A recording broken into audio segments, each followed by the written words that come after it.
İlk öncə açırıq nə? Google Chrome. Yazırıq. Python. Əsasən indi sizdə bilmirəm, salam. Sizdə bilmirəm Linux-dur və yaxud da Windows-dur. Əməliyyat sisteminizə uyğun təbii ki, yüklüyorsunuz. Yazırıq download, düzdür? Download for Windows. Windows-un gəldi Python-un rəsmi saytı. Bunu açdıq. Burada axırıncı versiya olaraq bunu göstərirlər. Yəni adətən axırıncı versiya işləmir. Amma mən bunu yükləmişəm hazırda. Yəni bu versiyanı istifadə edirəm.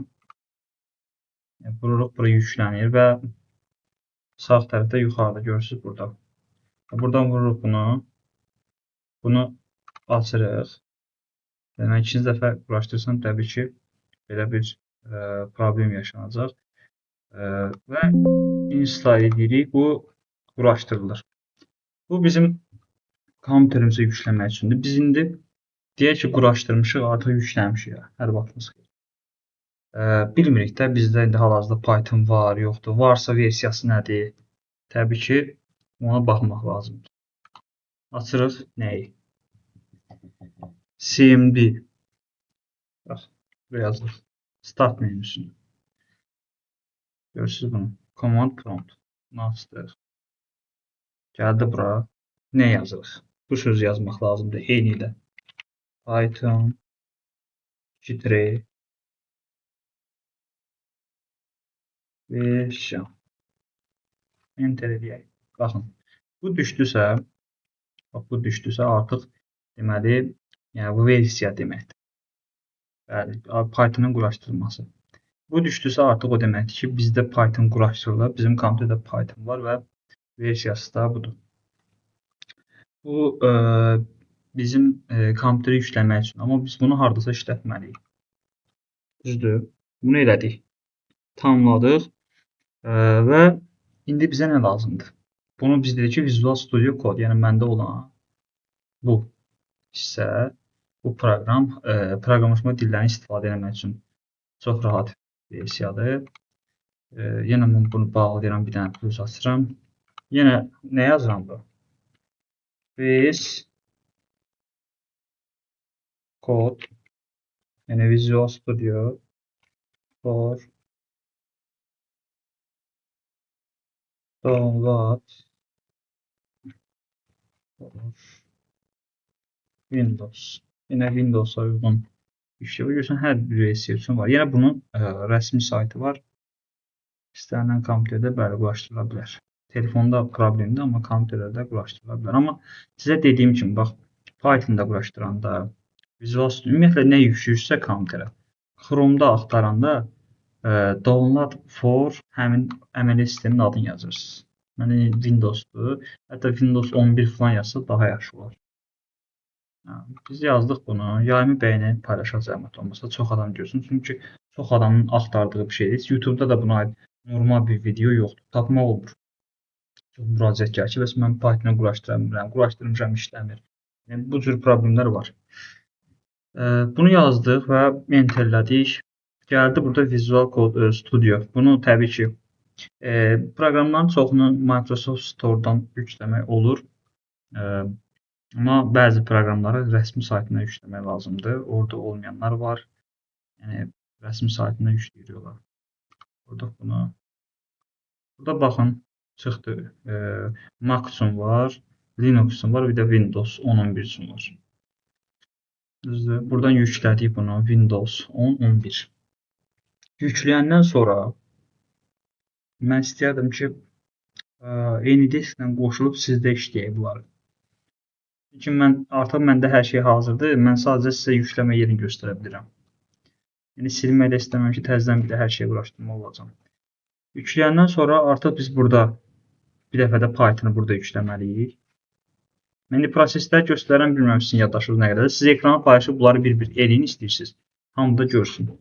Bunu yükləyəndən sonra mən sizə də kömək edəcəm. Gəlirik burada hansısa extension hissəyə. Buradan yükləyirik, yazırıq Python. Yəni, Mən Python yükləmişəm kompüterimə. E+ burada yükləmək lazımdır. Burada da yazırıq mavi quş olan və ən yuxarıda olanı yükləyirik. Python yazdıq, yüklədik. Yenə dediyim kimi məndə hamısı hazırdır, artıq heç nəyə ehtiyac yoxdur. Bunu da yükləyəndən sonra, bəli. Məndə belə bir problem var. Problem deməyim də, bu Studiona yüklədim, üstünə girəndə rus dilində yazıb. Ya понимаю, belə bir şey yazıb, согласие, ya ne понимаю. Bunlardan hansına girim? İndi ekranı paylaşarsınız, bir əvvəldən hamısını eləyirik. Burada live serverdə yükləmək lazımdır ki, həm də serverdə işləyə bilər. İki şey yükləməlidir. Python bir də live server. Bunları yəni ümumi olaraq belə. İndi siz ekran paylaşırsınız. Məsələn, indi sizdə bax belə bir şey də var. Mən bunu burada göstərirəm. Bir də görürsünüz ki, başqa problemlər çıxır. Hər kompüterdə yəni fərqli bir situasiyaya rastlaşa bilərsiniz. Görürsünüz, siz deyirsiniz, biz ona baxmalıyıq, onu araşdırmalıyıq ki, görək nədir o problem. Mən burada nə edirəm? Stop sharing edirəm. Siz paylaşırsınız. Siz də gedir. Deməli, bugünkü mövzumuz dəyişənlər mövzusudur. Dəyişənlərin bir hissəsini keçəcəyik və qalan hissəsini növbəti dərslərdə keçəcəyik. Biz başlayırıq integerdən tam ədəd və bunu dəyişənə mənimsətmək. Gəlin buna baxaq. İlk öncə dəyişən adı yazılmalıdır.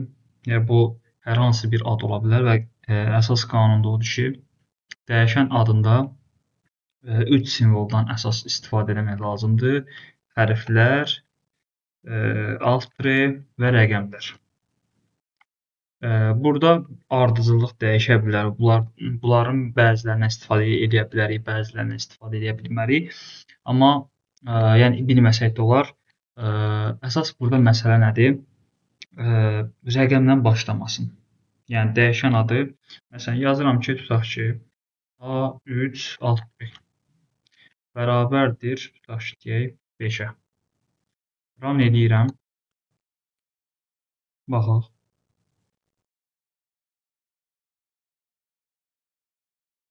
Görək xəta çıxacaq, yoxsa çıxmayacaq. Gözləyək, xəta çıxmadı. Amma gəlsəm, məsələn, rəqəmlə başlayan bir dəyişən adı yaratsam, tutaq ki, 1A, tutaq ki, alt tirə də olmasın heç, bərabərdir deyək 10. Yəni bu belə görünəndə düzgün görünür, amma dediyimiz kimi rəqəmlə başladığına görə xəta verəcək. Burada da biz görürük. Bu məsələ. Və rəqəmlə başlamamalıdır və dediyimiz kimi istənilən bir ad ola bilər. Bu hansı məsələyə dayanır? Biz dedik ki, Python kodları RAM-ə yazılır və RAM-də qutu formasında biz deyəndə daha rahat başa düşülür. Biz deyirik ki, məsələn, A qutusu var və onun içərisindəki məlumat 5-dir. Yəni qutunun üzərinə A yazır və biz o A-nı istəyəndə, məsələn, deyirik ki, print mötərizədə A. Bu formada deyəndə bizə o A qutusunu gətirir və biz onun içindəki dəyəri görürük. Yəni bu formada saxlaya bilərik. Və dəyişən adı bu formada olmalı deyil. Biz bunu nümunə olaraq yazırıq. Məsələn, tutaq ki, X də deyə bilərik. Burada bir bərabərliyi mənimsətməli. Yəni qutunun içərisindəki dəyər X bərabərdir 5-ə deyirik əslində. Yəni müqayisə etmək deyil, mənimsətmədir. Yəni X adlı dəyişənin dəyəri 5-dir. Burada 5 tam ədədlər, ümumiyyətlə mənfi sonsuzluq, müsbət sonsuzluq hamısı integer, int qısa yazılışla adlanacaq. Biz burada dedik ki, X yox, buna uyğun, bu rəqəm nəyi simvol eləyirsə, ona uyğun. Məsələn, tutaq ki, deyək, burada yazılıb 25. Mən bilirəm ki, qabaqcadan bilirəm ki, bu 25 əslində yaşı göstərir. Ya bunu Azərbaycan dilində yaza bilərik, ya da əgər xarici şirkətlərlə işləyiriksə, belə deyək, xaricilərlə işləyiriksə, təbii ki, orada Azərbaycanlılar deyilsə, biz buna yaş yazmalı deyilik. Məsələn, year yaza bilərik, il kimi yaza bilərik və s. və ilə axır. Məsələn, təsəvvür edək ki, biz Azərbaycanlılarla işləyirik. Azərbaycanlılar bizim kodlarımızı görür, biz yaş yazırıq. Yəni, mən bu 1000 sətr, 2000 sətrlik kodda nə vaxt yaşdan istifadə eləsəm, Desəm ki, print yaş gətir. O yaşın içindəki dəyəri görəcəyik. Integer dəyəri görəcəyik. Təbii ki, nəyi? 25-i görəcəyik. Və mən burada gəlib deyirəm ki, yaş bərabərdir. İndi bu səfər string istifadə edəcəm. Tutaq ki, belə əlaqəsiz bir məlumat yazıram və bunu təkrar çağırıram. Baxın. Run edək. Baxın, görürsünüz. Burada nə baş verdi?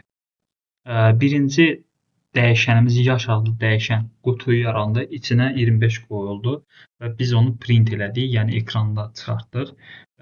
25 dəyərini gördük. Sonra mən həmin yaş dəyişənini dəyişdim. Bax, adı üstündə dəyişən. Yəni dəyişənin içindəki məlumatı dəyişdim. Bu səfər ona qoydum string. String data tipi, deməli bax bu rəqəmlər tam rəqəmlər oldu integer, string oldu nə? Textlər və dırnaqla başlayıb dırnaqla bitir. Biz bunu tək dırnaqla da yaza bilərik. Amma sonunda tək dırnaq olmalıdır bu arada. Bu formada. İndi məsələn belə yox, deyirəm ki, bunun içərisində 25 yazıram və məsələn burada deyirəm ki, yaşı vuraq 2-yə. Bu formada yazıram. Burada da deyirəm yaşı vuraq 2-yə. İndi bunu run edək, baxaq nə olacaq, nə alacaq. Baxın, burada integer olduğuna görə biz integer deməsək də bu başa düşür ki, burada dırnaq yoxdursa, bu rəqəmdir. Integer, yəni number formatdır. Yəni rəqəmdir bu. Ona görə götürür print eləyir, yaşı 2-yə vurur. Nəticə nə oldu? 50. Amma buradakı yaş yazı olaraq 25 olduğuna görə 2 deyən, 2-yə vur deyəndə onu nə edir? 2 dəfə ardıcıl yazır. Biz burada yaş yox, məsələn, salam da yazsaq, bunu 2 dəfə birləşdirəcək. Onun fərqi yoxdur. Yəni rəqəmdir, yazıdır. Biz bunu dırnaqla vermişiksə, baxın, ikisini 2 dənə teksti birləşdirdi. Hətta bunun axırına bir dənə boşluq da qoyaram. 2 dəfə salam yazır. Bax, görürsüz. Gəldim, indi burada yaşı 2-yə vurmuram. Deyirəm, yaş üstə gələk. Məsələn, 2. Elə deyirəm. Yəni salamın üstünə 2 gəlirəm. Baxaq nə olacaq? Nə alacağıq bu belə olan halda? Xəta alacağıq. Çünki yaş teksti, bu isə nədir? Rəqəmdir. Yəni integer string. Yəni buradan da baxa bilərik dəyərlərə. Bax, integer görürsüz. Float'a gələcəm. String, yəni mətn. Orada biz plus və ulduzdan istifadə edə bilərik. Plusdan istifadə eləsək, burada məqsəd nə olacaq?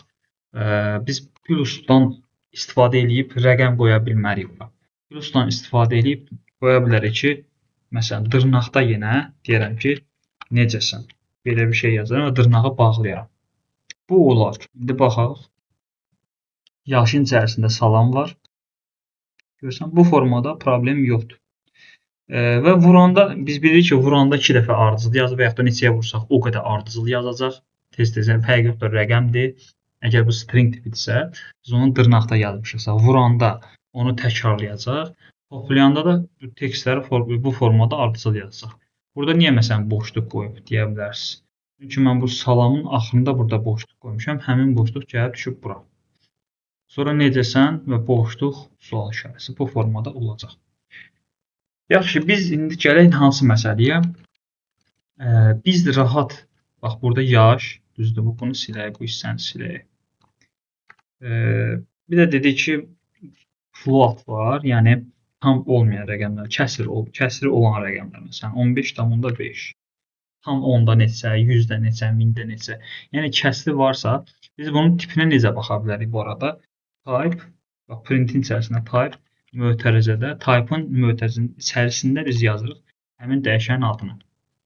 Bizi bu formada ekrana çıxacaq class, yəni bu tipinə baxmaq istədiyin dəyərin data tipi, dəyişən tipi float. Float nədir? Kəsri olan rəqəmlər. Biz bunu bəs çevirə bilməzdikmi? Məsələn, bu formada deyərdim ki, A bərabərdir int mötərizədə A. Yəni, A-nı yaradıbsan, başa düşdüm. Bunun içərisində kəsr var və yaxud da tam rəqəm ola bilər. Mənə o maraqlı deyil. Mənə nə axırda, ondan sonraki prosesdə A-nı integerə çevir və mənə onun tipini ver. Baxaq. Bax, bu səfər biz A-nın tipini dəyişdik. Bu float idi, integer oldu. Bəs indi belə bir sual çıxır ki, A neçə oldu ki, bizə integer deyir. Çünki A axı bilirik ki, əvvəl float idi, kəsr idi. Bəs indi neçədir? İndi ona baxaq. Baxın, 15. Yəni kəsr hissəsi atıldı. Sadəcə 15 tam hissəsini bizə verdi. Məsələn, indi belə bir sual çıxır, yaxşı. Deyək ki, B rəqəmi var. Məsələn, 20-dir. Bu nədir indi hal-hazırda? Integerdə, düzdürmü? Deyirəm B bərabərdir. Float. Belə deyək. Float 1. İndi bax, bundan eynisini, bax, bunun eynisini burada bir də çıxaraq. Belə, bir dəfə B, bir dəfə də belə B. Həm tipinə baxaq, həm öz içindəki dəyərə baxaq. Görək nə olacaq. Baxın, nə baş verdi? Tip olaraq floatda kəsri var. Nə vaxt kəsri oldu? Çünki mən bax, burada normalda integerdir. Mən printdən əvvəl, yəni bu printdən əvvəl bunu floata çevirdim. Tip olaraq float oldu, dəyər olaraq 20,0. Çünki biz məcbur eləmişik. Yəni bu əslində 20-yə bərabərdir bu arada. Sadəcə biz onu məcbur eləmişik ki, o float kimi davransın. Gəldik yenə bu hissəyə. Kompleksdən danışacağıq burada biraz. Amma kompleks növbəti dərslərin mövzusudur. Biz string, integer, yenə burada operatorların istifadəsindən yenə növbəti dərslərimizdə olacaq məsələlər. Biz boolean tipdən danışaq. Yəni boolean tipdən danışmamışıq. Gəlirəm, bunları silək, bu hissəni silək. Boolean tip nədir, necə yaranır? Yenə biz bunu bir dəyişən adı, uyğun dəyişən ad yaradırıq və ona mənimsədirik. Hansı ilə? 1 bərabərliyinə. Birinci hərf böyük yazılır, qalan hərflər olacaq.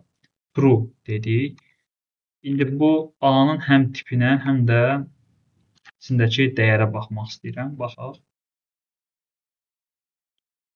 Bax, boolean tipdir və dəyəri də true'dur. Eyni şeyi gəlirəm aşağıda yazıram false. Burada da tip olaraq deyirəm ki, B-nin tipinə bax, bir də B-nin dəyərini bizə qaytar. Təkrar run edək. Hal-hazırda bu arada VH School-da kodlara baxıram. Belə bir xəta oldu. Baxaq, burada A-nı yox, B-ni yaratmaq lazımdır.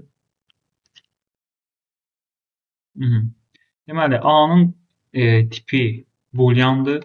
Boolean tip datadır. Yəni rəqəm deyil, string yazı deyil, float deyil. Artıq fərqli bir data tipdir. True ya da false. Yəni doğru ya da yanlış. İndi ikinci dəfə biz B-ni yaratdıq və ona false mənimsətdik. Və bu şəkildə B-nin dəyərinə baxanda false görmüş oluruq. Burada da B-nin data tipini görürük. Bu false-u yazmasaq əvəzinə nə yaza bilərik? Məsələn, deyə bilərik ki, belə bir şey yaza bilərik. Müqayisə operatorlarının mövzusu əslində bu. Deyə bilərik ki, məsələn, 10 böyükdürsə 5-dən. Yəni 10 böyükdür. Burada yazdığımız belə deyək, müqayisənin nəticəsi doğru və yaxud da yanlış olur. Yəni true ya da false olur. Mən deyəndə run, bu doğrudur da, 15-dən böyükdür. Deməli, bura true düşür və true olur. Desəm ki, yox, 10 5-dən kiçikdir. Belə desəm, B bu səfər olacaq nə? False olacaq. Deməli, burada biz nəyə baxdıq əsas? Birbaşa true-nu da mənimsədə bilərik və yaxud da müqayisə yaza bilərik. Müqayisənin nəticəsi doğru və yaxud da yanlış ola bilər və mənimsədilə bilər yazdığımız şeyə. Əsas burada bugünkü dərsimizin mövzusu nədir? Dəyişənin yaradılması, dəyişənə dəyər mənimsədilməsi və hansı dəyərlər? Deməli, integer, string, float, bir də boolean tiplər. Bunlar sonradan dəyişdirilə bilir. Biz dedik ki, floatı, hətta biz dedik ki, məsələn, tutaq ki, deyirəm x bərabərdir 20. Deyirəm ki, print x vuraq 2. Belə yazaq. Bunun bu hissəni silə, buna ehtiyac yoxdur. Burada bir dənə də aşağı gəlir belə. X bərabərdir bu səfər də yazaq dırnaqda. Belə. Eyni şeyi bax belə də eləyə bilərik. Run edək. Hansı hissəyə getdi?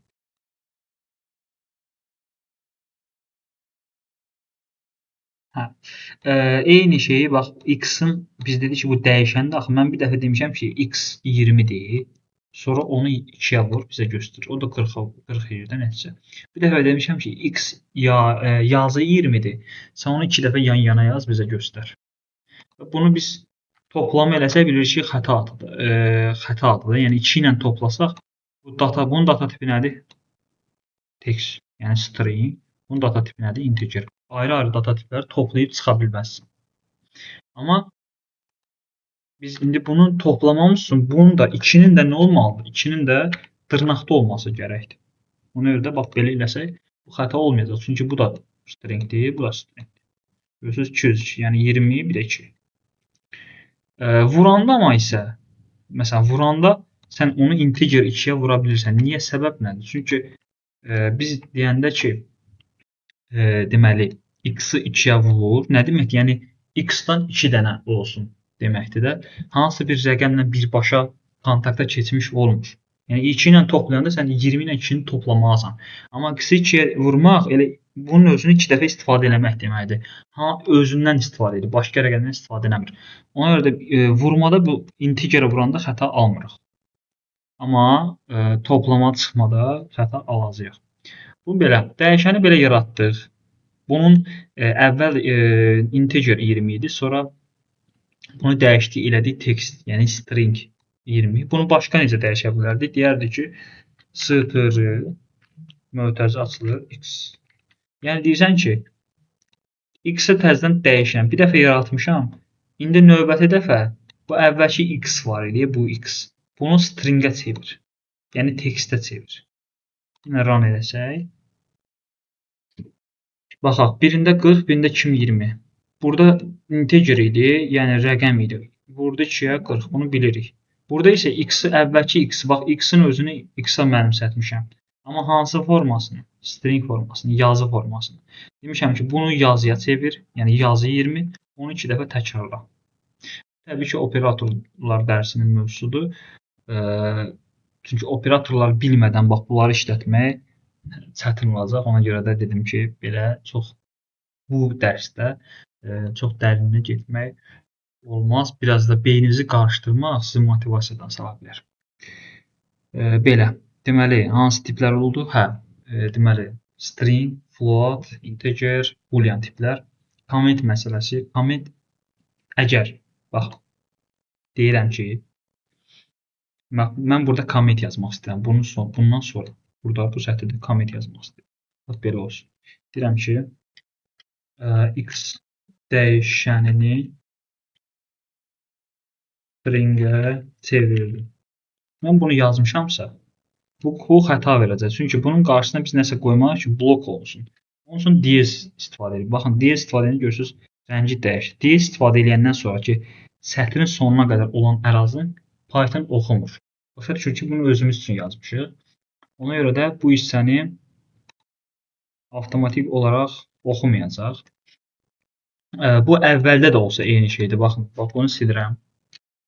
Bunu da silirəm. Bax belə. Görürsünüz, yeni işi. Bunu nə qədər yazsam, buranı şərh kimi görür. Amma növbəti sətrə getsə, məsələn, enter vurdum, düşdüm aşağı. Enter vuranda. Çünki burada yer çatmayıb düşməyə başladı. Bir də vurur. Fikir verirsiniz, bu yazının rəngi qaradır.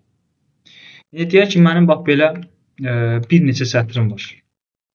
Belə də ayrı-ayrı sətirlər. Hamısının qabağına gəlib DS atmaq biraz yorucu ola bilər və çox vaxt aparar. Onun üçün nə edirik? Bu hissə bizim kommentariyamızdır. Yəni özümüz üçün yazmışıq. Kod oxunsun deyə hansısa bir kodun mənası deyil. Sadəcə izah yazmışıq, nəsə bir mətn yazmışıq. Bu hissənin üstünə və aşağısına 3 dəfə dırnaq atırıq. Qoşa dırnaq var. 3 dənə yuxarı, gəldim 3 dənə də aşağı. Şu. Artıq gəlir bax bu 3 dırnaqları görür. Bunun içərisinə Python dəymir. Amma bu olmasa xəta verəcək. Bunlar olmasa xəta verəcək. Aydındır bax bu formada.